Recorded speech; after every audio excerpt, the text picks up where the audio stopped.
people like to use the word trick for what we do. I prefer illusion, but neither is really correct.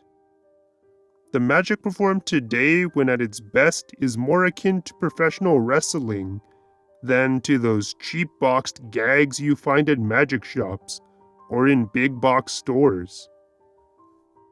And I mean that in the best way possible.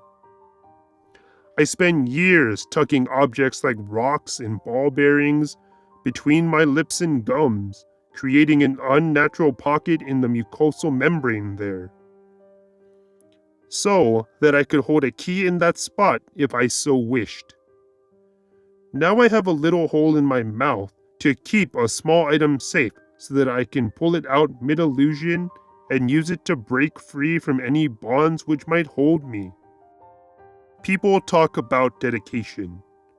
We're on stage sticking ice picks through our palms, holding our breath underwater, blindfolded and bound in a straitjacket, and people cry, "It's fake!"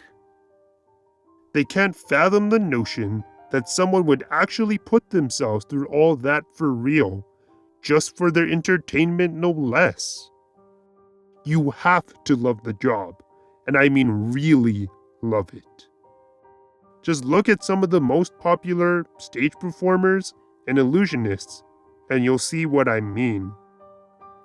Everything that they do is all too real. The ice pick through the palm, just a well-chosen piece of subcutaneous tissue, and the piece of sharpened steel slides easily through the flesh, if you know what you're doing. Kids, don't try this at home. The truth of magic is far more twisted and disturbing than you'd think. It's always been a game to the best of us. A competition. Who can take it the furthest?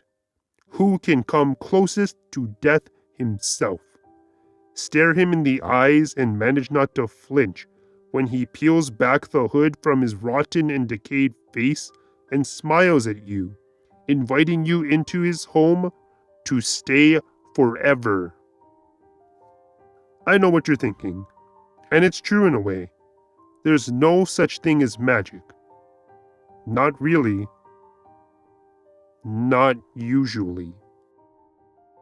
Only lunatics in black suits pretending to be mystics, then going home afterwards and licking our wounds, applying copious amounts of antiseptic to our flesh, soon to be probably infected, self-inflicted injuries.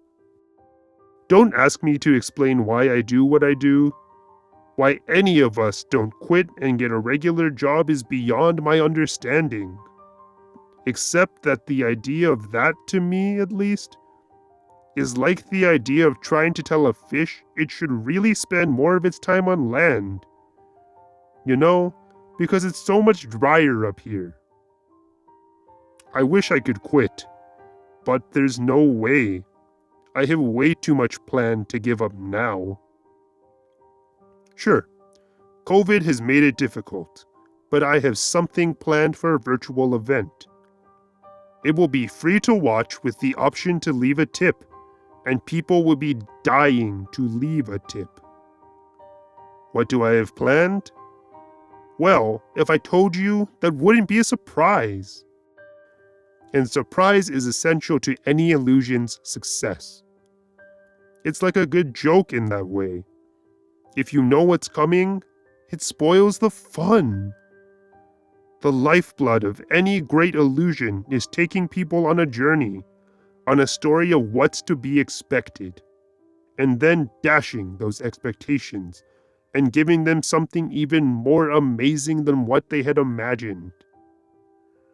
And everyone is going to be a witness to this, because this will be a sight to see, even if it's viewed on a computer screen or a phone. What am I going to do? You're probably wondering. Well, a magician never reveals his secrets. You'll find out with the rest of them. Oh hell, I can't wait. I'll give you a little taste of what's to come. I've found a mask. It was buried in the earth in the rainforests of South America, and made its way to me through means of auctions and inner circles and black market transactions through the dark web. And now I have it. And when I put it on, those who look upon my face disappear in the blink of an eye. Not an illusion, mind you. Real magic. Dark magic. I've experimented with it using a cell phone and found it worked just as well over video chat. The unsuspecting soul who looked at me through their screen suddenly vanished. Poof. Gone forever. Where do they go? That's not for you to know.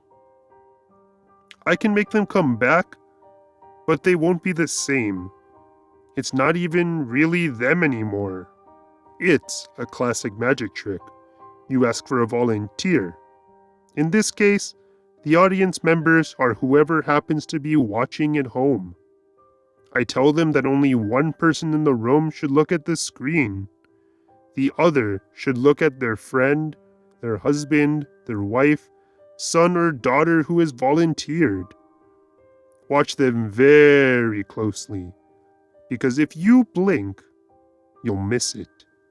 But if you stay staring intently at them as I put on my mask, you'll see their face change into a horrified stare. And you'll suddenly wish you hadn't participated in my online, once-in-a-lifetime magic event. Promotions to be starting very soon. It will be too late once they see my face in the mask. Theirs will glow green as the color of their phone changes suddenly into the greedy emerald hue of Golveg's visage. That will be the last you see of your loved one. The one that comes back will have no mercy or pity, no compassion or grace. They will want only to please themselves, for they have seen the place of plenty, and they will want nothing more than to return to it. Little do they know that Golveg's palace is only a mirage. Still, one can't help but be impressed by all that gold. Mountains of it reaching to the furthest stretches of a vast chamber. And once they see that, they will pull out their wallets in wonderment and give, hoping for a blessing from Golveg. Just a taste of the hoard of plenty. But offerings to the goddess of greed are always made in vain, for there is no return from an investment in Golveg's plight. Imagine a junkie chasing the dragon. Only, all he wants is wealth, power, plenty. That is Golveg's curse. My curse. I realize it now with mounting horror. For I wanted nothing more than to see my own face reflected in a mirror while wearing the mask. I prepared myself, just as I planned to for the night of my greatest illusion yet. My purple velvet suit was fresh from the dry cleaners. I had polished the mask and put on my whitest gloves. My shoes were likewise buffed to a shine, and I looked the part of the most professional illusionist the world had ever seen. Who cared that Penn and Teller never accepted any of my audition tapes? They would see. Everyone would see what I was capable of. I stood in front of the mirror and felt it all looked perfect, except that final touch.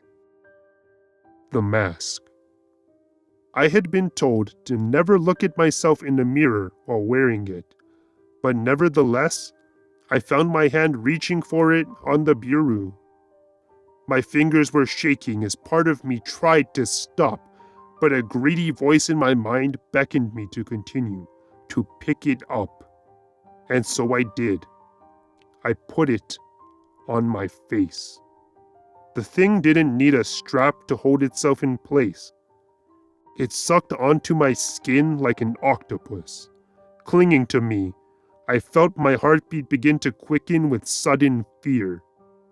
I closed my eyes, forcing them shut, but felt something pulling at them, opening them. The mask was in control of everything. My shuddering head rose up, and my eyes met the eyes of something else. The emerald green glare that met my gaze was not my own. And the mouth on that face in the mirror twisted into a crooked grin, showing cracked teeth and a rotting tongue inside.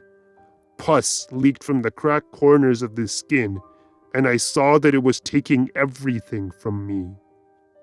The mask glowed green, and the visage in the mirror laughed and cackled. A long-nailed finger pointed back at me in my own reflection. You thought you could use the Horde of Gulvaig for your own devices. You are a foolish mortal, capable of nothing close to what we gods call magic.